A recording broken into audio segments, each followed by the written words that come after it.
UPI से निकाल सकेंगे पीएफ का पैसा। अप्रैल तक लॉन्च होगा नया सिस्टम। इससे जरूरत के समय तुरंत पैसा मिल सकेगा। चांदी इस हफ्ते 39,082 रुपये बढ़कर 2,82,000 पर पहुंची। सोना 4,471 रुपये महंगा होकर 1,41,010 ग्राम हुआ। देखें अपने शहर के सोने के दाम। पॉलिटेक्निक में प्रवेश के लिए आवेदन प्रक्रिया शुरू हो गई है। इस बार 4 में से 4 अंक प्राप्त करने वाले अभ्यर्थी भी प्रवेश के पात्र होंगे, जिसके लिए 100 प्रश्नों में से कम 1 प्रश्न सही करना अनिवार्य है। यह नया नियम निजी संस्थानों में मनमाने प्रवेश पर रोक लगाएगा और तकनीकी शिक्षा की गुणवत्ता सुधारेगा। आवेदन 30 अप्रैल तक चलेंगे और प्रवेश परीक्षा 15 से 22 मई तक होगी। वंदे भारत 4.0 केवल रफ्तार के बारे में नहीं बल्कि सुरक्षा के मामले में भी यह दुनिया के बेहतरीन मानकों को अपनाएगी।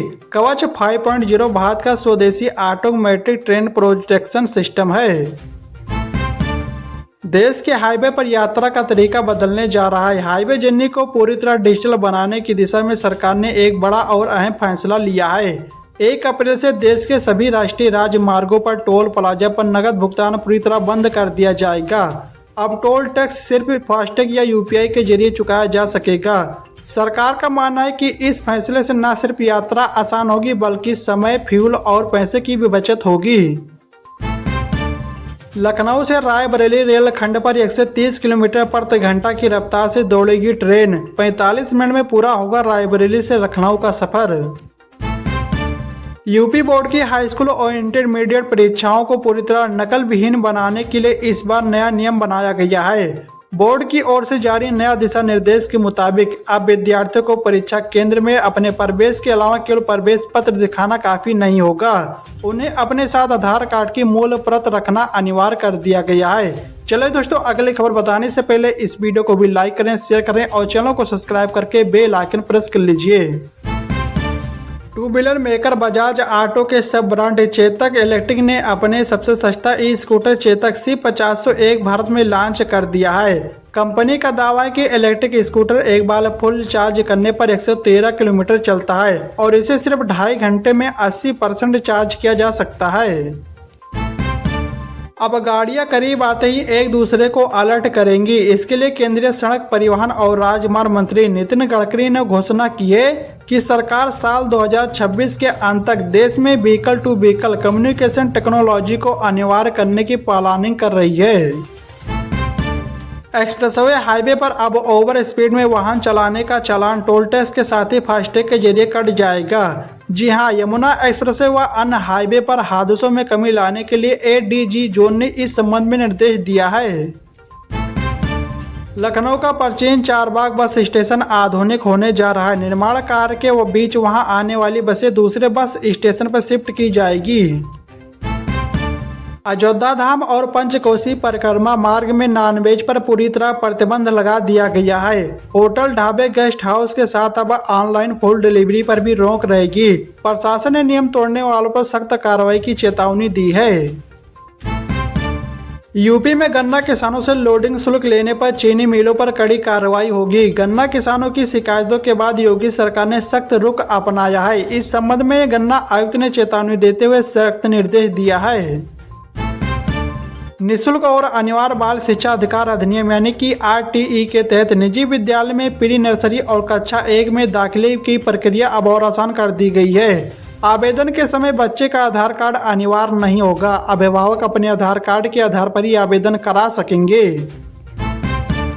उत्तर भारत में घने कोहरे और शीतलहर का कहर थमने का नाम नहीं ले रहा है। इसी बीच बारिश ने और ज्यादा खेल बिगाड़ दिया है। सुबह सुबह हल्की बारिश होने से दिल्ली और आसपास के इलाकों में ठंड का सितम बढ़ गया है। उत्तर प्रदेश में स्लीपर और ठेका बसों में सफर करने वाले यात्रियों की सुरक्षा बढ़ाई जाएगी।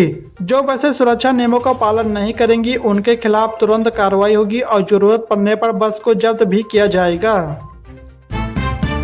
योगी सरकार उत्तर प्रदेश के 41 जिलों के 64 ब्लॉकों में बड़ा अभियान चलाने जा रही है। यह अभियान 10 से 28 फरवरी के बीच चलेगा। इसे लेकर दिशा निर्देश जारी कर दिया गया है। टीमें घर घर जाएगी। कानपुर और लखनऊ के बीच 160 किलोमीटर प्रति घंटा की रफ्तार से रैपिड रेल चलाने की तैयारी तेज हो गई है। यह ट्रेन उन्नाव में 3 नए स्टेशनों पर रुकेगी। परियोजना के लिए भूमि अधिग्रहण और ट्रैक का निर्माण कार्य शुरू हो गया है। इससे कानपुर से लखनऊ का सफर मात्र 30 मिनट का रह जाएगा। लखनऊ विकास प्राधिकरण ने भी परियोजना को एनओसी दे दी है, जिससे काम में तेजी आई है। उत्तर प्रदेश सरकार ने अनुदानित खाद के साथ गैर अनुदानित उत्पादनों की जबरन बिक्री यानी कि टैगिंग पर पूरे प्रदेश में पूरी तरह रोक लगा दी है। अब उर्वरक विक्रेता किसानों को खाद के साथ दवा, स्प्रे या अन्य कोई गैर जरूरी सामान खरीदने के लिए मजबूर नहीं कर सकेंगे। उत्तर प्रदेश में वाहनों की मैनुअल फिटनेस जांच बंद हो गई है। अब 23 लाख से अधिक व्यावसायिक वाहनों का फिटनेस केवल निजी ऑटोमेटेड फिटनेस सेंटर यानी कि एटीएस पर होगा। 75 जिलों के 13 निजी एटीएस आवंटित किया गया है। लखनऊ के एटीएस पर रायबरेली, उन्नाव, बाराबंकी, हरदोई व सीतापुर के वाहन भी जांचे जाएंगे, जिससे चालकों को लंबी दूरी तय करनी होगी। चारबाग रेलवे स्टेशन पर यात्रियों की भीड़ को कम करने के लिए होल्डिंग एरिया का निर्माण किया जाएगा, जहां पर यात्रियों के लिए सीटिंग से लेकर आराम करने सहित कई सुविधाएं मिलेगी। ईवी बैटरियों पर 21 अंकों का यूनिक नंबर लगेगा। क्वालिटी और असली लाइफ चेक करना आसान होगा। रिसाइकिल होने पर मिलेगा नया नंबर। सरकार 3 करोड़ महिलाओं को स्वयं सहायता समूह से जोड़कर आर्थिक रूप से आत्मनिर्भर बनाएगी। इसके तहत 1 वर्ष में 1 करोड़ महिलाओं को लखपति दीदी के रूप में तैयार करने के कार्य योजना पर काम शुरू हो गया है। यूपी के बुजुर्गों के लिए राहत भरी खबर है। अब उन्हें वृद्धावस्था पेंशन के लिए उन्हें दफ्तरों के चक्कर नहीं काटने पड़ेंगे। सरकार की एक नई व्यवस्था के तहत फैमिली आईडी यानी कि एक परिवार एक पहचान प्रणाली के जरिए पात्र वृद्धाजनों की पहचान और सत्यापन स्वतः होगा। हिमालय में लगातार हो रही बर्फबारी से मैदानी इलाकों में ठंड बढ़ गई है। यूपी के 68 जिलों में घना कोहरा छाया है। इसके चलते 10 मीटर तक देखना भी मुश्किल हो रहा है। वहीं मध्य प्रदेश के 31 शहरों में पारा 5 से 8 के बीच रिकॉर्ड किया गया।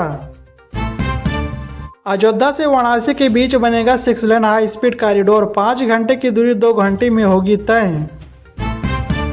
पानीपत से गोरखपुर एक्सप्रेसवे 7 से 47 किलोमीटर लंबा होगा, जो हरियाणा और यूपी के 22 जिलों को जोड़ेगा। भूमि अधिग्रहण जल्द शुरू होगा, जिससे 133 गांव में विकास की उम्मीद है। जल्दी आपको कैब से राइड बुक करने के लिए ओला, उबर और रैपिडो जैसे ऐप में सेम जेंडर का ड्राइवर चुनने का ऑप्शन मिलेगा। साथ ही ट्रिप पूरी होने के बाद ड्राइवर को टिप भी दे सकेंगे। इस टिप की पूरी रकम ड्राइवर को ही मिलेगी। फरवरी से बदल जाएगा महंगाई यानी कि जीडीपी में मापने का तरीका। सरकार नई सीरीज जारी करेगी। अभी 14 साल पुराने आंकड़ों के आधार पर कैलकुलेट होती है। मुरादाबाद से दिल्ली रोड पर नई एसी बसों का संचालन शुरू कर दिया गया है। पहले किराया 3 से 10 रुपया था, जिसे बढ़ाकर 3 से 65 रुपया कर दिया गया है। इस हिसाब से यात्रियों पर 55 रुपये का अतिरिक्त बोझ पड़ेगा। नई एसी बसों के कारण पुरानी एसी बसों का संचालन फिलहाल बंद कर दिया गया है। चले